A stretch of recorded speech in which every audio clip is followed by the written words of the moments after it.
প্রার্থী তো মানুষ আপনাদেরকে কেন ভোট দিবে দাঁড়িপাল্লাকে? আর এই 17 বছর পর মানুষ কি মানে শান্তি পরিপূর্ণভাবে কি ভোট কেন্দ্রে ভোট দিতে পারবে কিনা? আপনি কি এখন পর্যন্ত লেভেল প্লেন মনে ঠিক আছে কিনা মনে করছেন? ধন্যবাদ আপনাকে।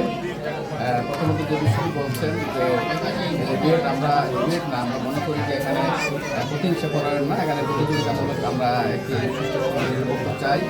আর আমি ছাত্র শিবিরের কেন্দ্রীয় সভাপতি ছিলাম, আমাদের সঙ্গে সদস্য, তো সেই হিসাবে জনগণ মনে করেন যে আগামী দিনে যদি দাঁড়িপাল্লা বিজয়ী হয়, মানুষ সুন্দর পরিবেশে বসবাস করতে পারবে এবং বিশেষ করে 5ই আগস্টে আমাদের সবাই তাদের আমাদের নির্দেশনায় আমরা সকল ধরনের যে মন্দির এবং তাদের গির্জা এবং তাদের যে উৎসবস্থান সেখানে আমরা প্রত্যেকের জায়গাতে আমরা চেষ্টা করি পাহারা দেওয়ার জন্য।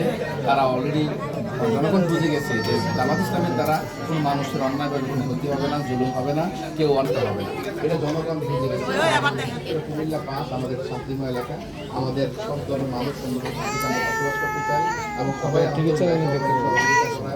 আমাদের হিন্দুদের পাশে ধর্ম হিসেবে আমরা আসছি, তারা আমাদেরকে দাওয়াত করছেন, আমরা আসছি এবং তাদের যে কোনো প্রয়োজনে আমরা তাদের পাশে থাকবো ইনশাআল্লাহ। কারণ তার ধর্ম তার সুন্দরভাবে পালন করা তার অধিকার আছে, কেউ যেন তার কোনো কাজে যেন বিঘ্ন না ঘটাতে পারে, সর্বোচ্চ আমরা তাদের সহযোগিতা করবো ইনশাআল্লাহ।